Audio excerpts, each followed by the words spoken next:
Hi, my name is Andrea. I like to read, I like to write, and I like to talk about it. Today I'm going to make a quick video about 3 of my bookish pet peeves. Now, I want to make more of these in the future, and I want to make them about more specific topics. But today I didn't really have that much time to sit down and plan out a video. And I wanted to talk about these 3 because they do have something in common. These are 3 pet peeves that I don't think these tropes should stop appearing in books, partly because I know some people do like them, and partly because what these tropes have in common is that I think that they can work.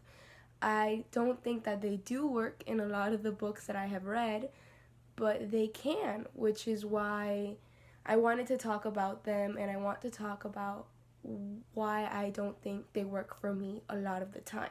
Okay, so the first pet peeve I'm going to talk about is, I'm not sure exactly what to call it, but when one of the villains or antagonists in a book is the popular girl in high school.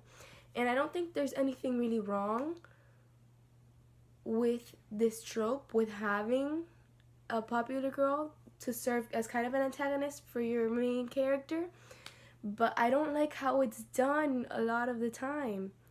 I don't know, I feel like I'm gonna get a lot of hate for this. I feel like a lot of people aren't going to agree with me on this point, but here's the thing. I understand that there is bullies, and I do understand that they like to pick on weaker people, on people who defend themselves less.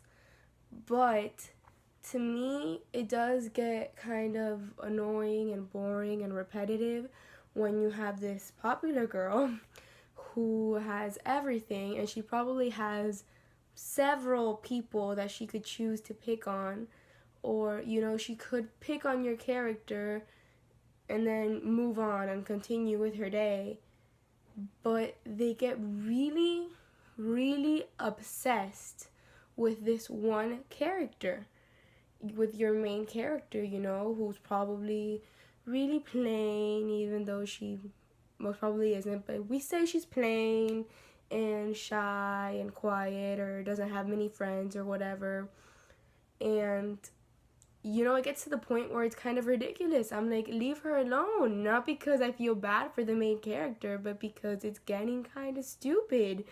One example of this for me is Beautiful Creatures.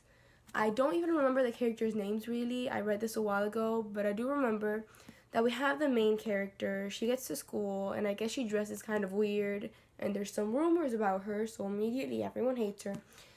And the popular girls really, really start to hate her. And I remember that there's even one point in the book where they come to school dressed as witches because everyone thought that this girl, the new girl, was a witch or something. So the popular girls came to school dressed like witches. And I don't know, maybe I was just really lucky in high school, but I don't really remember ever seeing anything like this, where someone who was popular put so much of their energy into hating this one girl, and for no reason. A lot of the times, they don't have any good reason to. I remember the other day I was reading a book, and I'm not going to say which one because I didn't finish it, so maybe it got better later on. But in this book, there was a new girl, and she got to school, and basically the moment that she met the popular girl hated her. And she didn't even do anything to her, Like, she didn't even say, like, a word to her. So, I don't know. It's something that gets on my nerves. Not to mention that I don't really like how popular girls are treated in books a lot, because I feel like authors, maybe not as much nowadays, but there was a point in YA books where authors really demonized a lot of the feminine things that popular girls are usually characterized by. And anyone can like those things, you know? I feel like they demonized them caring about their looks or makeup or dating or whatever, which I don't think is really fair. I don't know if you guys have read Hush Hush by Becca Fitzpatrick, but I really like the first. I don't know why I stopped recording. I really like the first book. I'm not sure if I'd like it as much now if I read it nowadays, but I really enjoyed it. I didn't really enjoy the rest of the series. I thought it got too repetitive. But one of the things that Becca did very well in the rest of the series is that she gave Marcy, I think her name was, the popular girl in this book, she gave her a lot more personality. She turned her into a much more complex character in the rest of the series than she was in this book. In this book, she was extremely plain and she just hated our main character just because she existed, like really hated her. And in the rest of the series, we're kind of forced to interact with her a lot more and we kind of get to know her and it's nice. So I feel like a lot of people might not agree with me on this next point, mostly because of the example that I'm going to give. But the next pet peeve that I have is a pretty common pet peeve, and it's love triangles. And I don't think there's a lot that I can say about this. Pretty much everything's been said. Most people are kind of sick of them. They're unrealistic. When they are a little bit more realistic, they're usually unfair to one of the characters or to more than one. So yeah, I'm not going to talk too much about love triangles, but I am going to talk about one instance in which I think that love triangles can work, and this is where I think that some people might not agree with me. I think this might have started the kind of flood of love triangles that we saw in young adult. Pretty sure you just saw that. But yeah, I think this pretty much started that whole trend, and it's Twilight by Stephanie Meyer. Now, the thing with Twilight is that I think that a lot of people who hate Twilight think that Stephanie Meyer is so entitled. I don't know what's happening with my hair today. Anyway, they think she's so entitled and so full of herself, and they think that the fans think that this is the best piece of literature that has ever been written.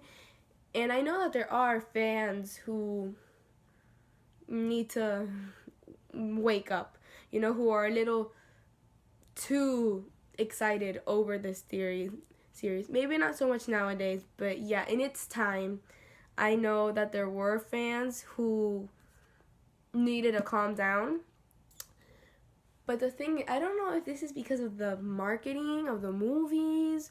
I don't know what caused this, but I think that people perceive the series as more serious than it's supposed to be. Maybe it also has to do with the covers, you know, the marketing for the actual books.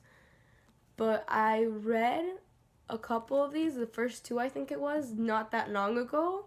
You know, once I was a bit older. The first time I read them, I was like 11. And I laughed a lot of times because this book is kind of silly. It's kind of stupid at times. And not necessarily in a bad way. It's just that I didn't remember how silly these books could kind of be, you know? They aren't always as serious. They kind of laugh at themselves, you know? They kind of laugh at the vampires and, you know, the specific characteristics that they have in this story and the romance. You know, it isn't always that serious.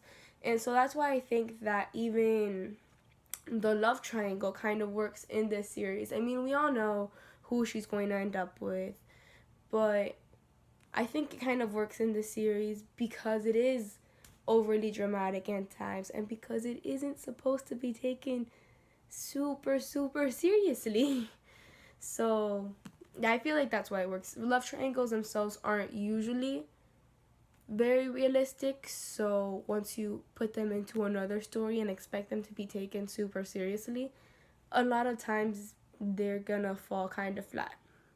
So yeah, this is one instance where I think that love triangles kind of worked. I don't know if this video is making any sense so far. It's fine, I don't know. Okay, so I could use this next book to talk about other pet peeves or other problems within romances, particularly YA, like abusive, toxic relationships, etc. But I'm not going to, because I'm going to save that for another day. That's a longer conversation. Today we're just going to talk on... Today we're just going to approach this book on a surface level. I just want to talk about kind of how the book, or how the relationship in this book starts. So the pet peeve that I'm going to address now is love to hate relationships. And I don't know if I can actually call this a pet peeve, because I don't always hate it. It's not something that when I see it pop up in a book, I roll my eyes.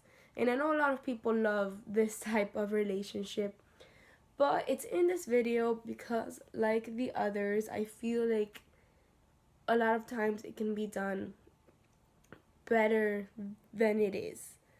And the example that I'm talking about for this pet peeve is After by Anna Todd. Yeah, Anna Todd. Okay, so if you haven't read this book, don't. No, okay.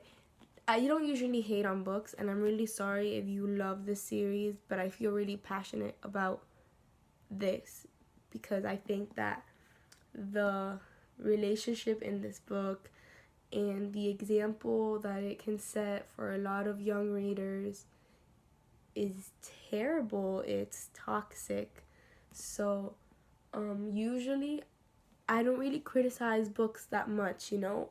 With most books I can see people hating them or loving them. Even with examples that I've given before, Twilight and Hush Hush, I understand that those aren't great examples for relationships either. But with this one, I just feel really passionate about it, and I can't really ever say anything positive about it. But this isn't a book review. This is talking about the love to hate, or I mean hate to love arc in relationships. So this is a book where that appears. They at the beginning they can't stand each other for reasons, and then they slowly develop feelings and they end up in a very serious romantic relationship. But this is one of the instances where I think that it isn't done in a great way.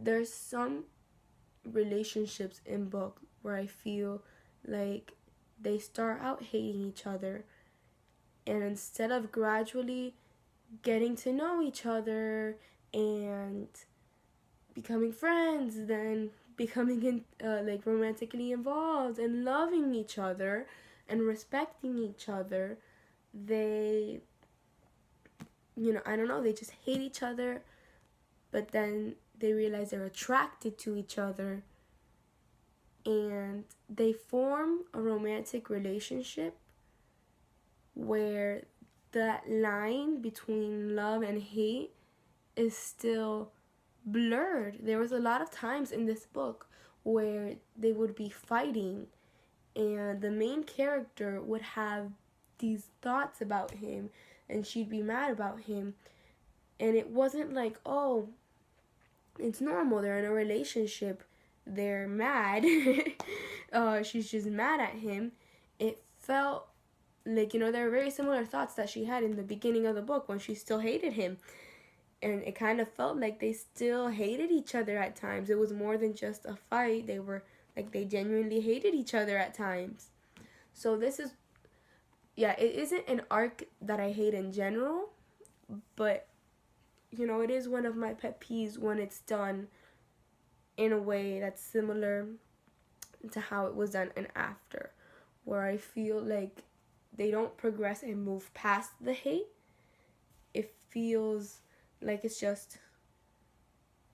more hate to attraction, let's call it love, but we still kind of hate each other sometimes. I don't know if I've explained anything in this video in the best way, but I don't know. That's all I'm gonna say about After. I have so many feelings about that book. I don't think I'm gonna talk about very much at any point because I don't remember a lot about the book. I'm just like playing around with it while I'm talking. I don't remember that much about the book, and I never ever plan on reading it again. So if I ever wanted to talk about it, you know, I couldn't give very much examples. I don't remember that much about it.